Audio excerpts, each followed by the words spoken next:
Hi అండి, నేను మీ Shilpa Vinay. Welcome to Vincy kitchen. Hanuman Jayanti వచ్చేస్తుంది కదండి. ఆంజనేయ స్వామికి ఇష్టమైన ప్రసాదాలు అప్పాలు 108 బెల్లం అప్పాలు, అలాగే వడమాల, ఈ రెండు రెసిపీస్ని ఈరోజు మనం చూద్దాము.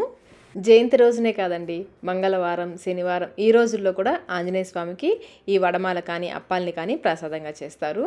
ముందైతే మనం ఈ అప్పాలను ఎలా తయారు చేసుకోవాలో చూద్దాము. ఒక గిన్నెలో 1 కప్పు బియ్యం పిండి, మీరు ఏ కప్పు అయినా తీసుకోండి. అదే కప్పుతో 1 కప్పు బియ్యం పిండి, 1 కప్పు గోధుమ పిండి, 1 కప్పు బొంబాయి రవ్వ, సూజీ అంటారు కదా, ఉప్మా రవ్వ 1 కప్పు వేసుకుని అన్నీ ఒకసారి బాగా కలిసేలాగా కలుపుకోవాలి. బియ్యం పిండి, గోధుమ పిండి, రవ్వ ఇవి 3 కలిపి చేస్తే అప్పాలు చాలా సాఫ్ట్గా వస్తాయండి. ఒకసారి ఇలా ట్రై చేసి చూడండి.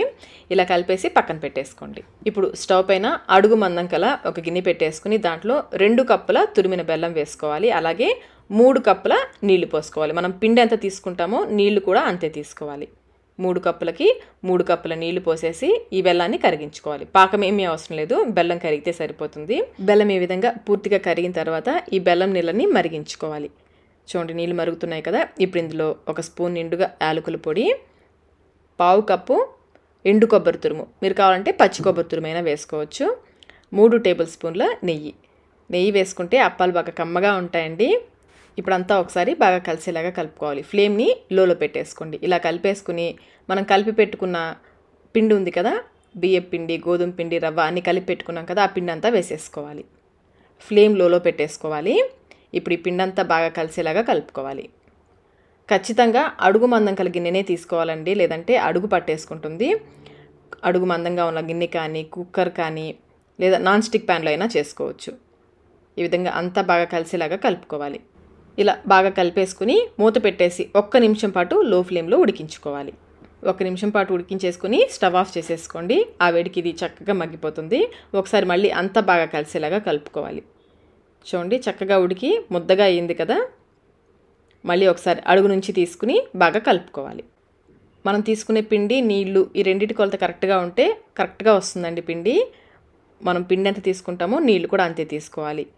పిండి కూడా చూడండి బాగా వేడిగా ఉన్నప్పుడే స్పూన్తో బాగా 1-2 నిమిషాల పాటు ఈ విధంగా బాగా మ్యాష్ చేస్తున్నట్లుగా కలుపుకోవాలి. అలాగే ఈ అప్పాలు మరి తీయగా, అరిసెల్లాగా మరి తీయగా ఉండవండి, మైల్డ్ స్వీట్తో ఉంటాయి. తీపి ఎక్కువ తినే వాళ్ళైతే 1/4 కప్పు బెల్లం ఎక్కువ వేసుకోవచ్చు, కానీ అప్పాలు లైట్ స్వీట్తోనే బాగుంటాయి. ఇలా బాగా కలిపేసుకుని పైనుంచి మరొక టేబుల్ స్పూన్ నెయ్యి వేసేసి పిండికి ఈ నెయ్యి అంతా పైన ఒక లేయర్ లాగా స్ప్రెడ్ చేసేసుకొని మూత పెట్టేసి ఈ మిశ్రమాన్ని కొంచెం చల్లారనివ్వాలి. మనం చేత్తో తాకగలిగినంత వేడి వచ్చేంత వరకు, గోరువెచ్చగా అయ్యేంత వరకు చల్లారనివ్వాలి. చూడండి, చల్లారిన తర్వాత పిండి కన్సిస్టెన్సీ ఈ విధంగా ఉంటుంది. మరి పూర్తిగా చల్లారిపోకూడదు. కొంచెం గోరువెచ్చగా ఉన్నప్పుడే ఈ మిశ్రమాన్ని ఒక పెద్ద పళ్ళెంలోకి వేసేసుకుని బాగా కలుపుకోవాలి. పిండిని ఎంత బాగా కలుపుకుంటే అంత బాగా వస్తాయండి అప్పాలు. చూడండి, విధంగా బాగా మద్దన చేస్తూ కలుపుకోవాలి. అలాగే ఈ అప్పాలని చాలా రకాలుగా చేస్తుంటారండి. అచ్చంగా గోధుమ పిండితో చేస్తారు, లేదా అచ్చంగా రవ్వతో చేస్తారు, గోధుమ పిండి, బియ్య పిండి కలిపి చేస్తారు. ఈ రెసిపీస్ ఆల్రెడీ మన ఛానల్లో ఉన్నాయి. ఇలా 3 కలిపి చేస్తే అప్పాలు ఇంకా బాగుంటాయండి. చాలా క్రిస్పీగా, పైన క్రిస్పీగా ఉంటాయి, లోపల సాఫ్ట్గా ఉంటాయి, చాలా బాగుంటాయి టేస్ట్ కూడా. చూడండి, ఈ విధంగా పిండి అంతటిని కూడా కొంచెం కొంచెం తీసుకుంటూ ఈ విధంగా బాగా సాఫ్ట్గా అయ్యేంతవరకు మద్దన చేస్తూ కలుపుకోవాలి. ఇప్పుడు ఈ పిండిని కొంచెం కొంచెం తీసుకుంటూ బాల్స్ లాగా చేసుకోవాలి. మనకి కావాల్సిన సైజులో, మనకు అప్పాలు ఏ సైజులో కావాలో ఆ సైజుకి తగ్గట్టుగా పిండిని తీసుకోవాలి. నేనైతే చిన్ని అప్పాలు 108 అప్పాలు చేస్తున్నానండి, అందుకని పిండిని కొంచెం తక్కువ తీసుకుంటున్నాను. ఒక్కొక్క టీ స్పూన్ పిండిని తీసుకుంటే మనకి కరెక్ట్గా మనకి కావాల్సిన అప్పాలు వచ్చేస్తాయి. లేదు 108 కాకుండా మామూలు అప్పాలు చేసుకోవాలనుకుంటే కొంచెం ఎక్కువ పిండిని తీసుకుంటూ అప్పాలు చేసేసుకోవచ్చు. మొత్తం అయితే ఇక్కడ నేను 120 అంటే 120 బాల్స్ చేశానండి. కరెక్ట్గా 108 చేసామనుకోండి, కొన్ని నూనెలో వేసినప్పుడు అటు ఇటు అయ్యే ఛాన్స్ ఉంటుంది కాబట్టి ఒక 10-15 ఎక్కువ ఉండేలాగా చూసుకోవాలి. అన్నీ చేసేసి గిన్నెలో వేసేసుకుని ఒక వాయికి సరిపడ పిండి ముద్దలు పక్కన పెట్టేసుకుని ఇవి ఆరిపోకుండా మూత పెట్టేసి పక్కన పెట్టేసుకోండి. చేతికి కొంచెం నెయ్యి రాసుకుని ఒక్కొక్క పిండి ముద్దని కొంచెం మందంగా అప్పాల్లాగా ఒత్తుకోవాలి. మరీ పల్చగా ఉండకూడదు, అలాని మరీ లావుగా కూడా ఉండకూడదు. ఈ విధంగా ఒత్తుకోవాలి. ఇలాగే మిగిలినవన్నీ ఒత్తేసుకుని పక్కన పెట్టేసుకోండి. ఇప్పుడు డీప్ ఫ్రైకి సరిపడ నూనెని పెట్టి బాగా కాగనివ్వాలి. నూనె బాగా కాగితే అప్పాలు చక్కగా వస్తాయి. నూనె కాగిన తర్వాత కొంచెం పిండి వేసి చూస్తే ఈ విధంగా వెంటనే పైకి రావాలి. ఈ విధంగా కాగితే నూనె అప్పాలు చక్కగా వస్తాయి. నూనె కాగకుండా అప్పాలు వేసేసారంటే పగిలినట్లుగా అయిపోతాయి. నూనెకి సరిపడా వేసుకోవాలి. అప్పాలన్నీ వేశాక వెంటనే కదపకండి. ఇవి పచ్చిదనం తగ్గేంత వరకు మీడియం ఫ్లేమ్లోనే బాగా కాలనివ్వాలి. కొంచెం సేపటికి చూడండి చక్కగా పైకి ఇలా వాటంతట అవే తేలి పైకి వస్తాయి. ఒకవేళ మీకు అడుగున అంటుకున్నాయి అప్పాలు అనిపిస్తే గరిటతో కొంచెం కదపండి, చక్కగా పైకి వచ్చేస్తాయి. అప్పాలు చూడండి బూరెలు పొంగినట్లుగా పొంగాయి కదా. పిండిని బాగా కలుపుకోవాలి, నూనె బాగా కాలాలి. ఈ రెండు జాగ్రత్తగా ఉంటే అప్పాలు చక్కగా వచ్చేస్తాయండి. ఒకవైపు బాగా కాలిన తర్వాత నిదానంగా రెండో వైపుకు తిప్పుకోవాలి. ఇటువైపు కూడా కొంచెం సేపు కాలనివ్వాలి. రెండు వైపులా బాగా కాలిన తర్వాత నూనెలో నుంచి తీసేసుకోవడమే. అప్పాలని బయటకు తీసాక కొంచెం లైట్గా మరొక గరిటతో ప్రెస్ చేస్తే ఎక్సెస్ ఆయిల్ ఏమైనా ఉంటే కూడా పోతుంది. ఒక్కొక్క అప్పం చిన్న చిన్న అప్పాలు కదా, ఒక్కొక్కటి ప్రెస్ చేయాలంటే కష్టం అండి. అన్నీ ఒక జాలి గరిటలో వేసేసుకుని ఇప్పుడు మరొక గరిటతో లైట్గా ప్రెస్ చేయాలి. కొంచెం జాగ్రత్తగా ప్రెస్ చేయండి. చూడండి అప్పాలు ఎంత చక్కగా వచ్చాయి కదా. ఒక వాయి వేగేలోపు నెక్స్ట్ వాయికి సరిపడా అప్పాలని ముందే రెడీగా చేసి పెట్టుకోవాలి. అలాగే అప్పాలు తీసిన తర్వాత నూనెని కొంచెం సేపు కాగనివ్వండి. నెక్స్ట్ వాయి వేసేటప్పటికి కొంచెం సేపు కాగిన తర్వాత అప్పాలని వేసుకోండి. నూనెకి సరిపడా వేసుకోండి, కొంచెం ఎక్కువే వేసుకోండి, చిన్న చిన్న అప్పాలే కదా. రెండు వైపులా మంచి రంగు వచ్చేంత వరకు కాలనిచ్చేసి నూనెలోంచి తీసేసుకోండి. కొత్తగా వంట చేసే వాళ్ళైతే డైరెక్ట్గా ఇలా నూనె పైన పెట్టి నొక్కకండి, పక్కన ఒక గిన్నె పెట్టేసుకుని దానిపైన పెట్టి నొక్కితే మీకు ఈజీగా ఉంటుంది. ఇదే విధంగా మిగిలిన అప్పాలన్నీ వేయించుకోవాలి. అంతేనండి, బెల్లం అప్పాలు రెడీ అయిపోయాయి. ఈ అప్పాలని ఇలాగే నైవేద్యంగా సమర్పించుకోవచ్చు, లేదంటే ఆంజనేయ స్వామికి ఈ అప్పాలని మాలగా చేసి కూడా వేస్తారు. మీరు మాలగా సూదిదారం పెట్టి గుచ్చేసి మాలగా గుచ్చి కూడా వేసుకోవచ్చు, లేదంటే ఇలాగే కూడా సమర్పించుకోవచ్చు. అప్పాలు కూడా చూడండి ఎంత సాఫ్ట్గా ఉన్నాయో. ఈ పద్ధతిలో మీరు కూడా ఒకసారి తప్పకుండా ట్రై చేయండి. ఇప్పుడు మనం వడమాలని ఎలా తయారు చేసుకోవాలో చూద్దాము. గారెల కోసం ఇక్కడ నేను 1 కప్పు నిండుగా, పై వరకు 1 కప్పు నిండుగా మినపప్పు తీసుకున్నాను. ఇవి వెయిట్లో వచ్చేసి 1/2 కిలో ఉంటాయి. వీటిని 1కి 2 సార్లు శుభ్రంగా కడిగేసి కనీసం 4 గంటల పాటైనా నానబెట్టుకోవాలి. నేను ముందే నానబెట్టేశాను. మినపప్పు చక్కగా నానిన తర్వాత ఒకసారి కడిగేసి నీళ్ళన్నీ వంపేసి పెట్టేసుకోండి. ఇప్పుడు ఈ పప్పుని గ్రైండ్ చేసుకుందాము. చిన్న మిక్సీ జార్ తీసుకుంటే పప్పు చక్కగా నలుగుతుంది. మరి పై వరకు నిండుగా కాకుండా సగం కంటే కూడా కొంచెం ఎక్కువ ఉండేలాగా పప్పు వేసుకోండి. మరి ఎక్కువ వేసేసుకోవద్దు. చిన్న జార్ అయితే పప్పు చక్కగా నలుగుతుంది. ఇప్పుడు ఇందులో కొంచెం సాల్ట్ వేసుకోవాలి, మరి ఎక్కువ వేసేసుకోవద్దు. కొంచెం సాల్ట్ వేసి ముందు నీళ్లు పోయకుండా గ్రైండ్ చేసుకోవాలి. తర్వాత కొంచెం కొంచెం నీళ్లు పోసుకుంటూ పిండిని కొంచెం గట్టిగా బాగా సాఫ్ట్గా గ్రైండ్ చేసుకోవాలి. నీళ్ళు చూసుకుంటూ కొంచెం కొంచెం వేసుకుంటూ గ్రైండ్ చేసుకోవాలి. పిండి చూడండి బాగా మెత్తగా ఈ విధంగా కన్సిస్టెన్సీ, మరి గట్టిగా కాకుండా అలానే మరి పల్చగా కాకుండా ఈ విధంగా ఉండేలాగా గ్రైండ్ చేసుకోవాలి. ఇలా గ్రైండ్ చేసుకున్న పిండిని ఒక గిన్నెలోకి తీసేసుకోండి. ఇదే విధంగా మిగిలిన పప్పు అంతా కూడా గ్రైండ్ చేసుకోవాలి. పప్పు గ్రైండ్ చేసిన ప్రతిసారి కొంచెం కొంచెం సాల్ట్ వేసుకుంటూ గ్రైండ్ చేసుకోవాలి. మనం తీసుకున్న 1/2 కిలో పప్పుకి 1/2 టీ స్పూన్ సాల్ట్ అయితే సరిపోతుంది. అలాగే ఇందులో బాగా చల్లటి నీళ్ళు ఫ్రిడ్జ్లో వాటర్ పోసి గ్రైండ్ చేస్తే గారెలు బాగా గుల్లగా వస్తాయి. గ్రైండ్ చేసుకున్న ఈ పిండి అంతటిని కూడా ఒక గిన్నెలోకి వేసేసుకోండి.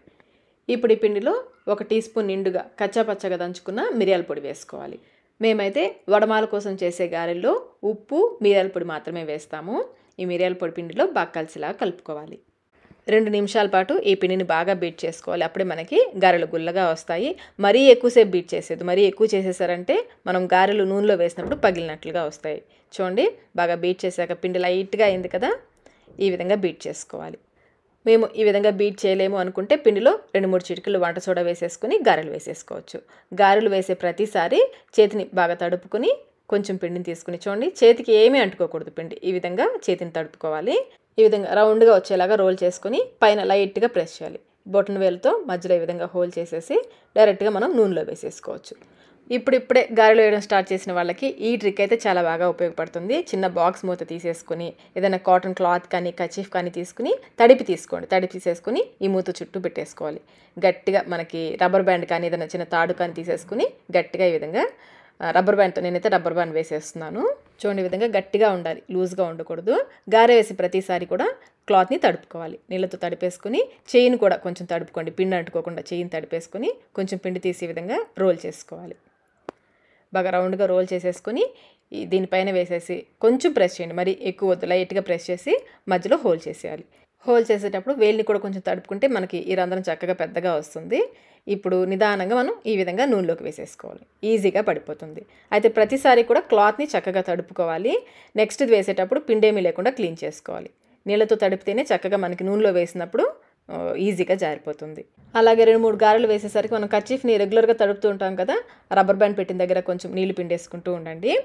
ఈ టిప్స్తో మనకి ఈ ట్రిక్తో చాలా ఈజీగా చక్కగా రౌండ్గా గారెల్ని వేసుకోవచ్చు. బాగా కాగిన నూనెలో నిదానంగా ఇలా తిప్పామంటే చక్కగా జారిపోతుంది. నూనె కాగిన తర్వాతే గారె వేసుకుంటే చక్కగా గుల్లగా వస్తాయి. అలాగే గారెల్ని మీడియం ఫ్లేమ్లోనే వేయించుకోవాలి. ఇలా నిదానంగా నూనెకి సరిపడా గారెలు నేనైతే 4 గారెలు వేశాను. ఒకవైపు కాలిన తర్వాత నిదానంగా రెండో వైపుకి తిప్పుకొని మీడియం ఫ్లేమ్లో మంచి గోల్డెన్ బ్రౌన్ కలర్ వచ్చేంత వరకు కాలనివ్వాలి. గారెలు ఈ విధంగా ఎర్రగా కాలిన తర్వాత నూనెలో నుంచి తీసేసుకోవడమే. ఈ టిప్స్ ఫాలో అవుతూ చేశారంటే మిక్సీలో రుబ్బిన పిండితో కూడా గారెలు బాగా గుల్లగా క్రిస్పీగా వస్తాయి. నూనెని కూడా ఎక్కువగా పీల్చుకోవు. ఇదే విధంగా మిగిలిన గారెలన్నీ చేసుకోవాలి. చూడండి గారెలు ఎంత చక్కగా వచ్చాయి కదా, చూస్తుంటేనే అర్థమవుతుంది కదా ఎంత గుల్లగా ఉన్నాయో. అంతేనండి, ప్రసాదం గారెలు రెడీ అయిపోయాయి. మిరియాల ఫ్లేవర్తో గారెలు అయితే చాలా అంటే చాలా రుచిగా ఉంటాయి. అలాగే గారెలు చూడండి ఎంత గుల్లగా వచ్చాయో, పైన క్రిస్పీగా లోపల సాఫ్ట్గా దూదిలాగా మెత్తగా ఉంటాయి, పైన క్రిస్పీగా ఉంటాయి. ఈ గారెలతో ఇప్పుడు మనం వడమాల ఎలా తయారు చేసుకోవాలో చూద్దాము. పూలమాలలు కట్టే లావుదారం ఉంటుంది కదా తెల్లది, ఆ లావుదారం తీసుకుని శుభ్రంగా దాన్ని తడిపేసి పసుపు రాసేయాలి. దారానికి పసుపు రాసేయాలి.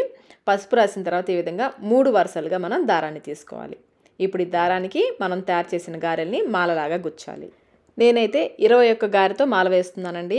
మనం తీసుకున్న పావు కిలో పప్పుకి అటు ఇటుగా ఈ సైజు చిన్న చిన్న గారెలు 24, 25 వరకు వస్తాయి. మన దగ్గర ఉన్న దేవుని పటం సైజుని బట్టి మనం వడమాల వేసుకోవచ్చు. నేనైతే ఇప్పుడు కూడా 21 గారెలతో చేసిన వడమాల వేస్తాను. 21 గారెలు లేదా 11 గారెలు, 5 గారెలు, 108 గారెలు ఈ సంఖ్యలో మనం వడమాల వేసుకోవచ్చు. ఇలా మాల గుచ్చుకున్న తర్వాత కుంకుమ బొట్లు పెట్టేసుకుని సమర్పించుకోవాలి. చూశారు కదా, హనుమాన్ జయంతి స్పెషల్ ప్రసాదాలు వడమాల ఇంకా బెల్లం అప్పాలు. మరి ఈ వీడియో మీకు నచ్చినట్లయితే లైక్ చేయండి, మీ ఫ్రెండ్స్కి ఫ్యామిలీ మెంబర్స్కి షేర్ చేయండి. Thank you.